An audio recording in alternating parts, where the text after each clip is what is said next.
All right, on this episode of Bowks Talking Bouts, very excited to be talking to an individual competing at the PFL first Bellator event, which transpires on February the 24th, and a very high-profile fight set to go down as Impa Kasanganay, who represents the PFL side, takes on Johnny Eblen, who represents the Bellator side, and great having Johnny on the show. How's your day going so far, man? Good, man. Just got done sparring, and I'm sitting outside my new house by my pool, trying to get some sun, but it's cloudy today. Life's good, man. Can't complain. Yeah, it seems like you're in a good place with everything. I saw you had that tweet where you were saying about the tax bracket, how it's kind of a good thing, but it's also a bummer because that kind of brings additional taxation. But yeah, I guess there's pros and cons, right? Oh, my God. Don't even get me started. Fucking taxes suck. Yeah, just breaking new tax brackets is, it's fun, but it also kind of sucks because those quarterly taxes, what you got to pay is just like, it gets ridiculous. Yeah, I can only imagine. And I know you're quite the, connoisseur of nicknames, as some have described you as before. Are we still sticking with pressure, or do we have a different one at this point? No, this fight we're going to do Johnny Pressure. We're going to probably stick to this one for a little bit until, stuff changes in my life and I'll change my nickname accordingly.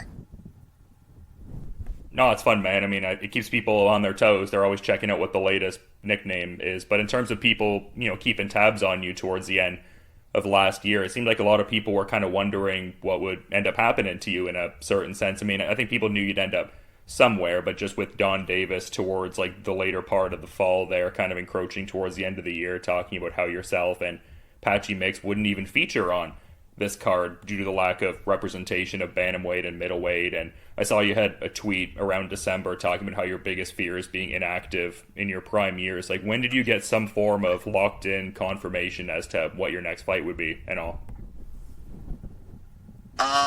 Honestly, it wasn't too long ago. There was just kind of talk of like, hey, they're going to do a fight in Saudi, but it's supposed to be a champ versus champ. But I was like, well, there's no middleweight champ in PFL, so I don't know who they'd match me up with. But then I remember like, oh, I know Nemkov's not cutting to 205 anymore. He's going to heavyweight. So, and I know Impa's technically a 85er that fought up a weight class. So, if they're willing to do it and go out on a limb and make this fight happen, this would make sense. So it was kind of all speculation, though. I wasn't sure. If anything, I thought I was going to fight Derek Brunson.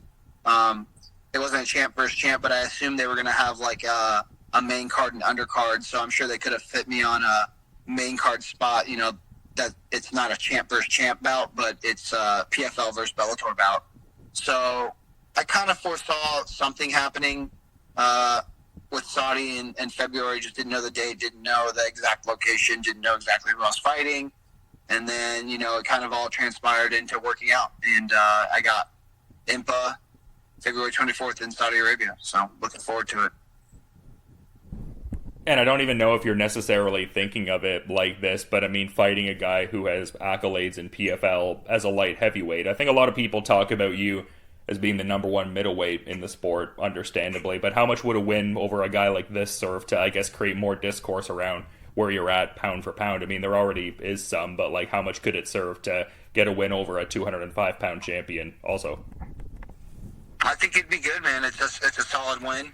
As long as I stay active and I continue to win and win in dominant fashion, I'm always going to be in the talk of it, And that's kind of my plan, is just to continue to get better, continue to increase my probabilities of winning regardless of the opponent, and, fighting any challenge that comes my way and taking it head on.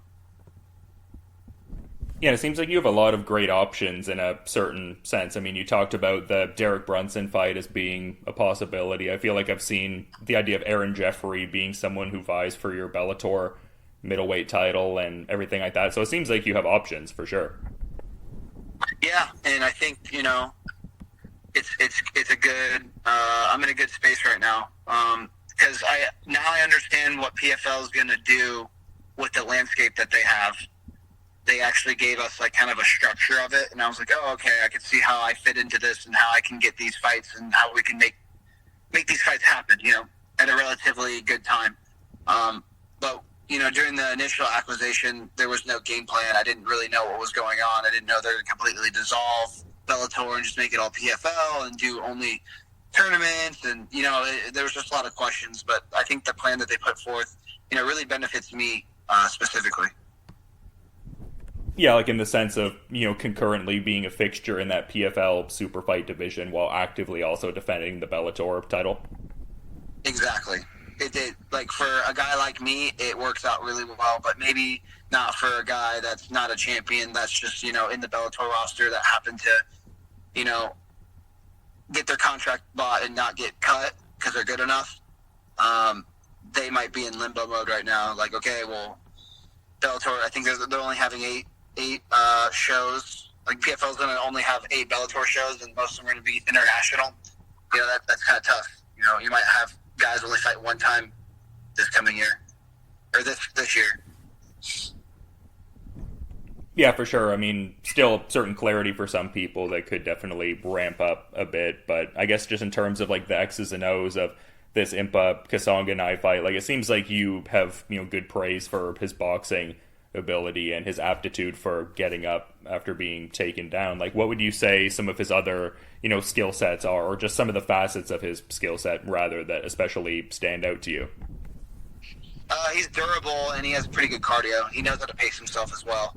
And he's a good athlete, man. He can move well. Decently explosive. But I think I'm better than him in every way. So I think I'm going to show that February 24th. I'm going to go out there and really showcase why I'm better than him in every facet of the game.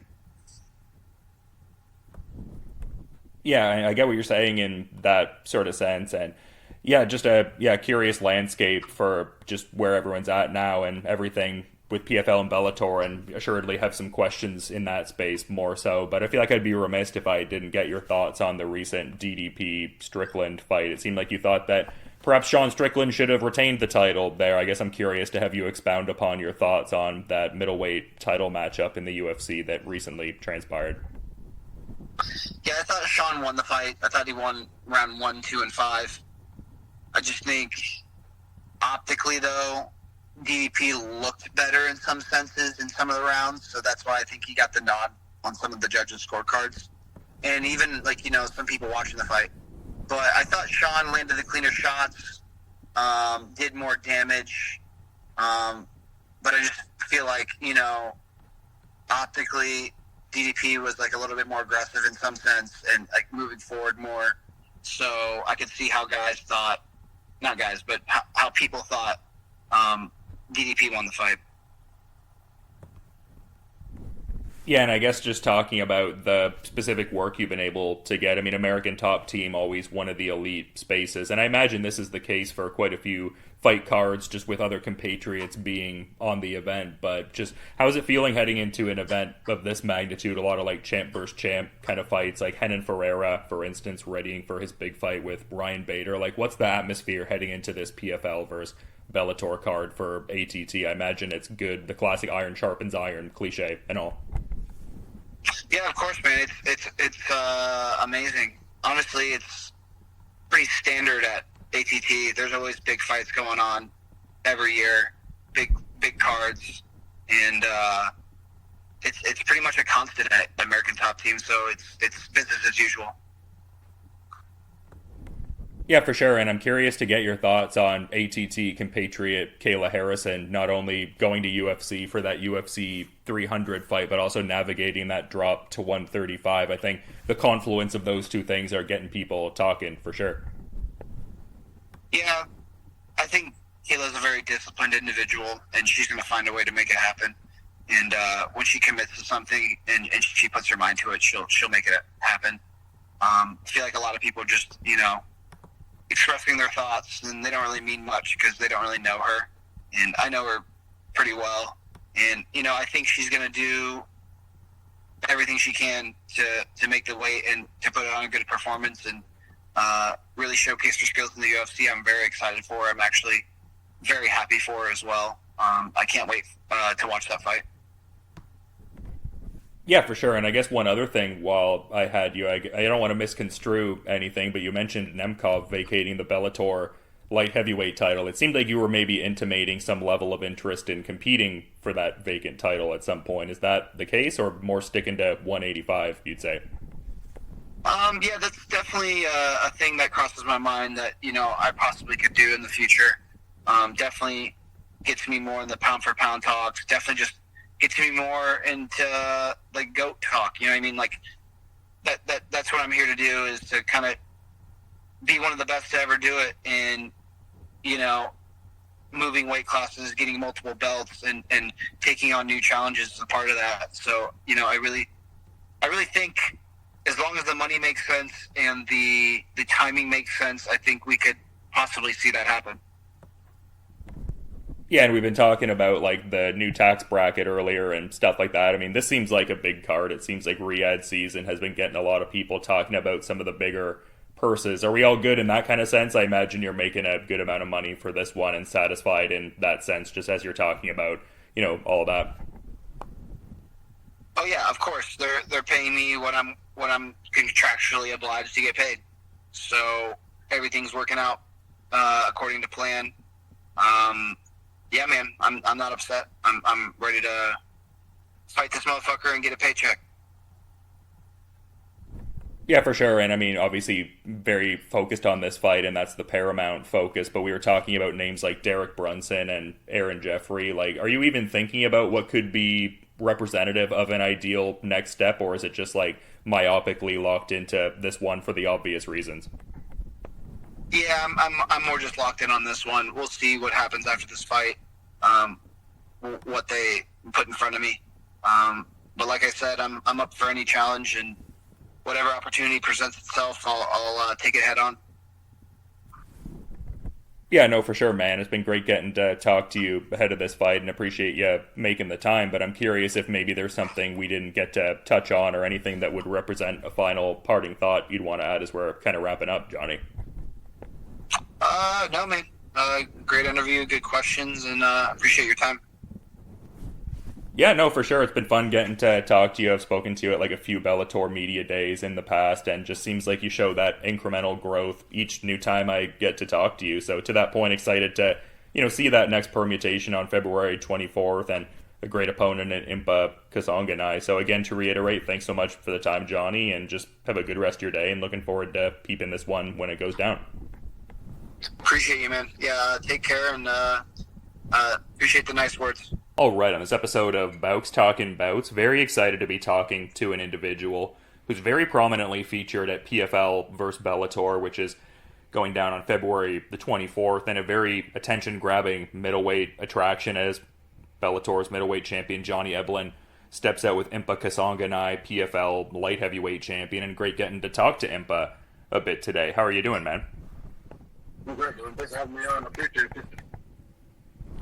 Yeah, no, I mean, just great getting to talk to you, man. I mean, what an amazing journey you've been on. Just, I mean, obviously you have a fight coming up here, but just the journey you've been on, just on the way to garnering $1 million and a PFL championship win. Like, how did all of that feel, just the culmination of last year? Because it was pretty remarkable, to say the very least. I appreciate it. Thank you so much. For me, it's one of those things where, when you have faith and you keep working hard and how it comes together. It's cool when I get to share with my team, and like the big thing is I have a great family. My parents support me very well, like with love and and prayers, and I have teammates and trainers, and like you talk about my corner, Peter Navarro, Greg Jones, Nick Lentz, Delano Taylor, and people around me who just challenge me and push me to be better without holding back. So it's like it's really cool when all that comes together, because you're like, man, like the work does pay off, and I'm actually doing just. I'm doing what I love. I'm really doing what I love, and it's such a blessing. So it's like when they made the final, like the PFL light heavyweight champion of the world, so now, like, I mean, I said that to myself so many times, and when I got into fighting, it's like I'm gonna be a multi-weight class, multiple time world champion, many times world champion. So it's like it's cool when you start like walking in those answer questions. You're like, man, like how many training sessions did it take to get there? So that's what it felt like. It's just true gratitude, I would say. Yeah, and I mean, just it seemed like the perspective was always there. Like, I mean, it seemed like you talked about maybe during the UFC tenure your focus strayed a bit, but it seems like you talk about mixed martial arts as almost like a lifestyle, like faith minded kind of thing, and just like coming from a point where you were like living in your car to where you're at now. I mean, just incredible stuff. I mean, just and even beyond going from like the Challenger Series to being the PFL tournament champion at the end, just like the life turnaround too seems pretty incredible. Like, was that always something that you had faith in? Like, it seems like you're a really like focused, stay the course kind of individual. Yeah, so for me, it's like, I always think when I said I got to PFL, I was like challenging champion, everything. And I know I was challenging champion but forever, and I always take that approach, that mindset that like you're always a challenger to become champion. Never think, oh, it's just given to you. Like, I won it, I claim the victory, so it's already mine, but I have to go claim what's mine. And yeah, for me to stay the course, and like, for me, martial arts, mixed martial arts especially, it's not a sport, it's a true lifestyle. It's a commitment, it's a process, it's a journey that you're on that you have to be committed to. It's not something I'm like, oh, this is just a sport for me. No, this is my entire life. The way I train, the way I live my faith, even like the way I'm a Christian, but it's like for me, even like how I practice my faith, it's like a very like martial way. It's like I read in the morning, I train, you don't take junk from anybody, and you build to be the best version of yourself, and you respect others. And at the same time too, like I'm lethal, and that's the focus. And to be lethal, to focus when I say how do I got to do my job, and how deep can I dive into this process so I can develop new techniques and new ways to dominate it, and being myself, being true to myself. This is my 6th fight in a year, 7th fight in about a year and a half, coming up, and it's something I'm committed to. It's not like, oh, like I don't try to go by anybody else's standards. So that's what it is for me. It's one of those things that I'm very, very blessed that I get to do what I'm called to do, and I'm happy I made that decision after college to pursue this. And it seems like you're in a great position in a lot of regards and everything. I mean, fighting the Bellator middleweight champion here, and it would seem like you would have options potentially in like that PFL superfight division if you wanted to go that path, or maybe if you want to get back in the regular season cycle and win another tournament championship. I mean, not overlooking this fight, obviously, but just seems like you have an abundance of options now under the PFL umbrella and everything. So yeah, the focus is, to be undeniable. To have, to me, it's like I'm young, I'm here to work, here to build my life, and I don't want to be those people who's like, oh, I kind of did it and skipped around. Yeah, you can chase the money and go straight into the super fight series, but I believe in you building a platform. My dad always tells me, like, you're more power when you're invited than when you invite yourself. I'm invited to fight in Saudi Arabia. I'm invited to fight the PFL season. I earned that with my team when I was fighting the Challenge Series. Now, I look at it like, you know what? Like, I want to keep working. I want to keep dominating fights. I get more opportunities to be great. I get more opportunities to do, like, have dominant victories and finishes. Like, how cool is that? When it's all said and done, the opportunity to be the best step we do at past, present, and future. And that's the only focus as far as a fighter. Then it's like I can say my faith is also tell people that unconditionally love. So the more people I get to tell that, the more victories I get to claim. So that's the thing for me. So it's like, maybe somebody takes my story and they love it and they use it. Maybe somebody takes my story and it's not the best. It's not for them. But I just know that I can use my platform for positive. And like for the super fight series, it intrigues me for sure. Like I would love to fight Bellator 185 right now during the season, and fight at 205 during the during the same year. So it's like in the tournament. It's like I love it. But for me, I know I'm definitely going back into the tournament after I claim this victory on February 24th, and then I just want to keep it getting better because I think there's so much to accomplish. And like when you're on a war path, imagine 10 fights in 2 years, 10-0, 2 years, 3 titles, 2 weight classes, and it's just like, man, like there's so much to accomplish, and so much to accomplish. For me, it's like I want to keep growing as a man, keep growing as a fighter. So I just stay in this course and moving, pushing forward, marching forward. And you were talking about wanting to use your platform and influence for good. I mean, what are some of those things you're doing, or maybe even more endeavoring to do in the future also? For me, my mom always told me, she's like, I'm not going to be, not that she wouldn't be proud, she is proud of me, but she said she wouldn't be as proud until, I do something that's humanitarian based. And I'd like to go back to Africa, to Congo, and, help the youth and help people with healthcare, help people with, better places to live, whether it's clothing, whether it's, like just any bit of like medical supplies, like things. There's some people in this world that really don't have much. It's not just Congo, like all over Africa, especially just being, an African child for sure. But for me, it's also I want to do, do work here stateside. Like, go to kids in hospitals. Like my mom, she's a nurse and she works in an oncology unit.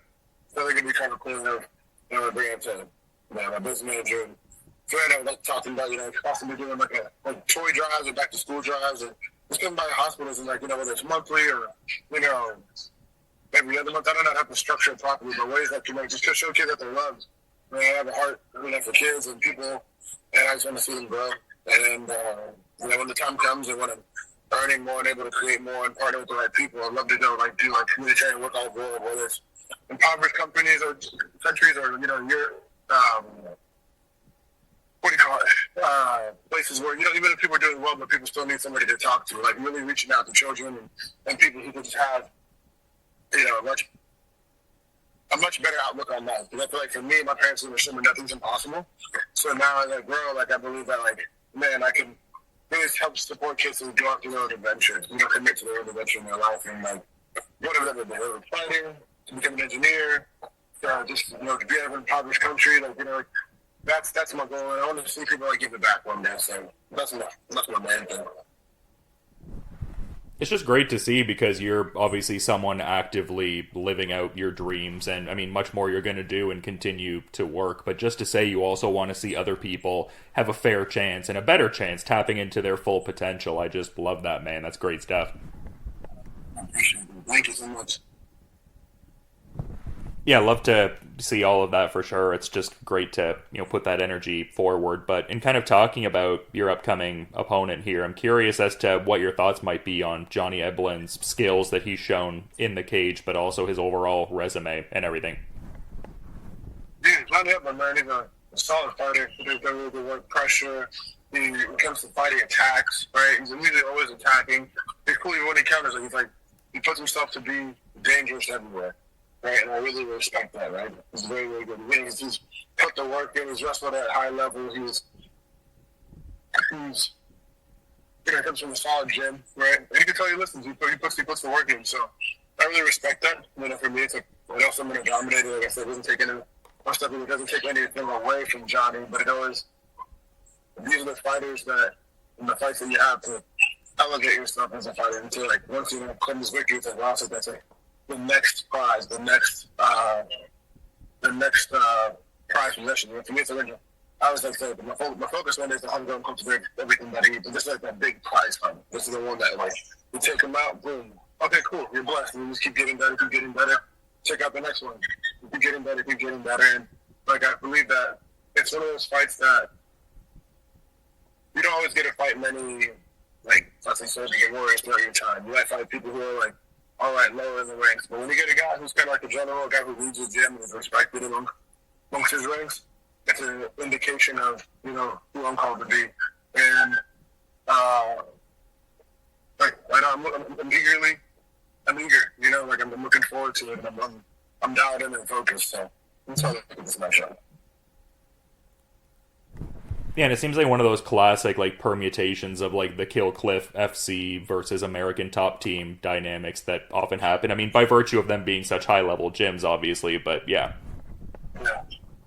Man, and it's such a cool part to be part of that history, right? I mean, there's part of history being the David card, ATT Kill Cliff. I don't really get the ATT Kill Cliff thing like I did in my last fight. I fought 3 or 4 people from that gym now, and it's a big time of victory. It's it's not it's whoever.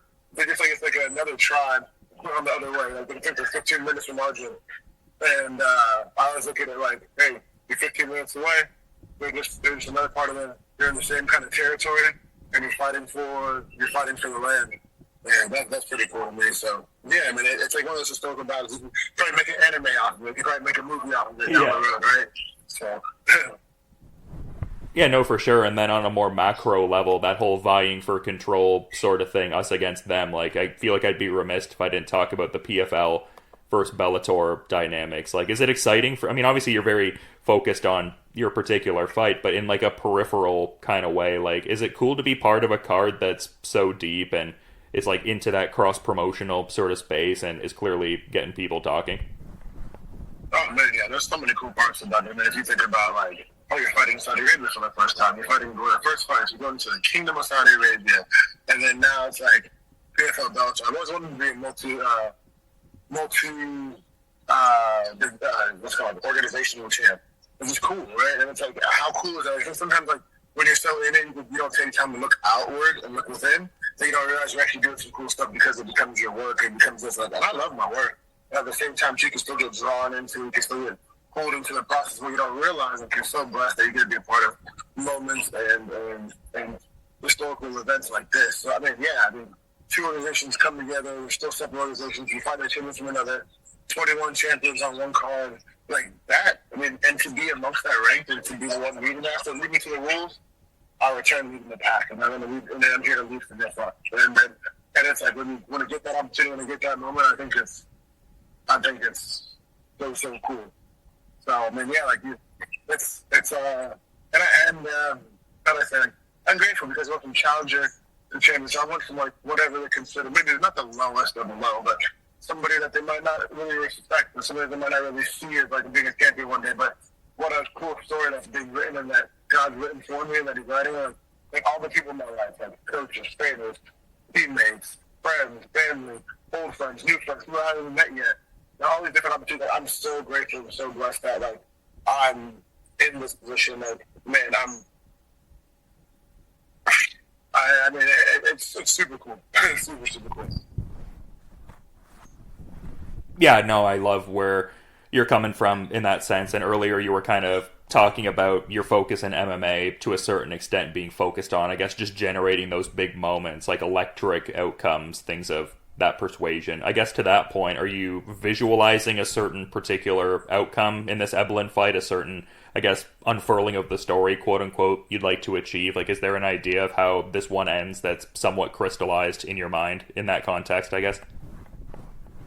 That's a great question. Yeah, I mean, for sure, for me, it's been the most dominant victory to date. And it's going to be the most dominant fight, most dominant battle. Like, we expect, Johnny to be this solid fighter, and he is. He was. Doesn't take anything from him. I don't want to say that in a negative way. But I think it's when I go out there and I show who I am and I know who I am and I know whose I am, it'll be the most dominant one. I'll get the finish, then the victory finish my hands raised, and it'll be that moment. It's like, when the tide shifts, like everything shifts, and wow, like, who is this guy? And I'm gonna say, hey, I've always known this about myself. My teammates and I have known this about ourselves. And I'm like, I'm not gonna boast. I'm not gonna shout or yell. I might not even do the dance, but I know I'm gonna, thank God, I'm gonna move forward. And I'm gonna be like, wow, like, what more can he do, right? And to be that moment that makes it undeniable. It's like kind of like the catalyst, like, that makes it undeniable. Okay, you did this. Here's actually this. We gotta keep throwing people out. What's now? It's gonna be like that flinch that was struck, and then now it's like, okay, the fire's caught, and you gotta fight Ngannou soon enough. You gotta fight them cops soon enough. All these people. It's gonna be that catalyst, and it's that moment that's just like, wow, it's that moment that created so much of it, and then more opportunities come from it. It's like catching fire and moving forward. So.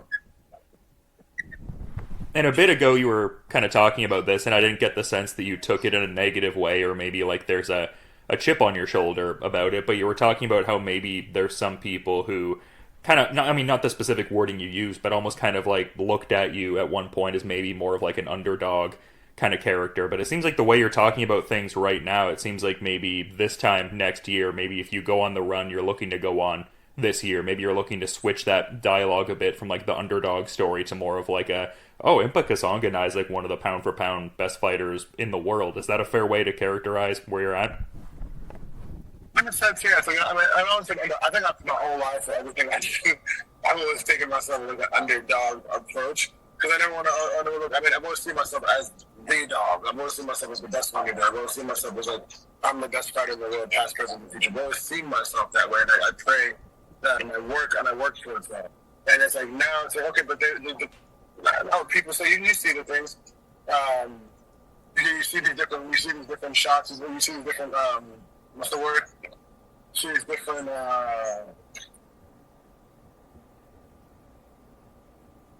can see different comments, right? But I don't consider those. I don't, you know, something like haters, this, no, like, I think it's great when you have people who aren't for you, because you know the ones that are, and you know the ones that are. Like, it's like, there are people in my life who wholeheartedly believe in me, and there are people who wholeheartedly believe in me and still respect Johnny and say, like, look, he's a very good fighter.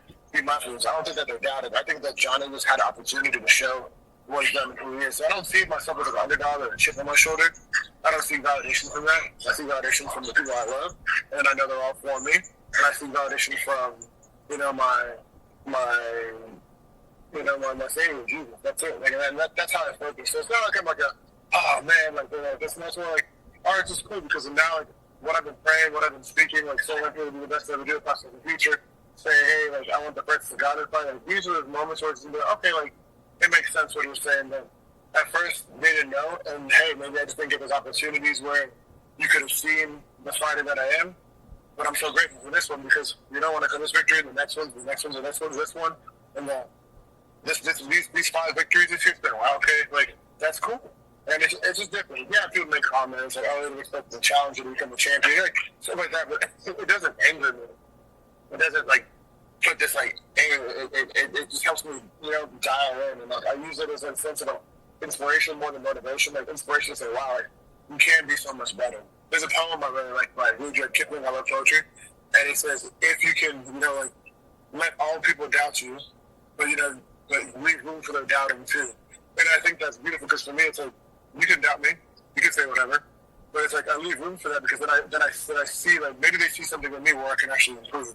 They're not seeing something in me where he's going to be garbage. It's just like, what can he do from here? Because people are also going to filter you through their own lens and what they think they can do.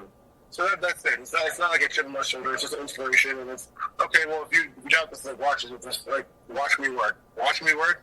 And if you weren't for me then, you're for me now. I've had people come up and say, man, I did not think this would happen. And the way you did it, it was beautiful. Yeah, and I'm like, thank you. That's it. I don't need to be pointing back in your face. I think I was talking to a guy on, what was it, MMA Junkie or some another podcast. And he's like, hey, man, I thought you were crazy. And then I saw this, I want to apologize. I'm like, man, it's all good. So I don't even feed into it. I don't read into it. I don't lose any sleep over it. I just kind of look at it and that's pretty cool. And the cooler part to me is like, if you do read a comment, if you see something, and so this person's going to get thorax, the person get this, and all of a sudden, like, wow, you claim victory. You keep moving forward, and it's a more affirmation for me. It's like, thank God I believe in who I am, and that's so special to me. Yeah, I love that perspective, man. Very grounded and long-term minded in a lot of ways, too, as much as it's also you being very present in the situation, too. So, yeah, I love hearing that, man. And you were talking kind of loosely, at least, about Francis Ngannou a bit earlier as a potential, you know, PFL opponent at one point. I mean, he's got a big fight in his own right coming up in Saudi Arabia. I guess I'm curious as to what your thoughts might be on that Ngannou-Anthony Joshua fight and everything. Oh, man, I like Ngannou a lot, and Anthony Joshua, 2 fighters I've always watched. What I like about Ngannou, man, like, people doubted him, people have said things, but if you just, like, look at his story, and, like, look at all the ground and the scaffolding that he's had to build to get to the position that he's in. I mean, like, people talking about my story, if you look at his, man, like, maybe my man can compare in comparison to what he's been through, right? Before, how to come overseas from another country, you know, like, I can see that from another perspective, because my parents are from Congo and such like, we had a good day lives up too. But like, when I see him going into a fight like this, it's much deeper than that fight. I believe he gets Anthony Joshua. I think it'd be beautiful. And Joshua can hit, Joshua can move. But the way Francis, you know, he's just shown his life of who he is. I believe he really has an opportunity to claim this victory. I don't know what his life is like on the outside or if he's how committed he really is out of everything, but it seems so, right? And Joshua, man, obviously has done great work. Been a champion, been up and down. He's a professional. He carries himself well. You know, at least in front of the media, and like it's cool to see like his growth. We see him still got in trouble, grew up, and made a better life for himself, and I respect that. So like, I think guys like that are people that are going to make for a great opportunity, great fight, and it'd be great to see Francis get it. Because Francis gets it, then it's like, wow, look what he's doing in MMA, and he's just been changing it all. For sure. Yeah, for sure. Such an exciting landscape for combat sports overall, so just thought to get your thoughts on that matter. But something I was, I guess, curious to get your thoughts on, because you talked to Alex Behunin circa 2021 before that Sasha Palatnikov fight that you had there, and kind of within that, getting asked about like some of your different fights that you like to watch in terms of like just a general fight to watch, but also a favorite fight of your own. And your answer there was against Roger Pratcher. I'm kind of curious, has that since changed? Like, do you have a new favorite among your fights at this point? Yeah, my favorite fight so far that I've had. Man,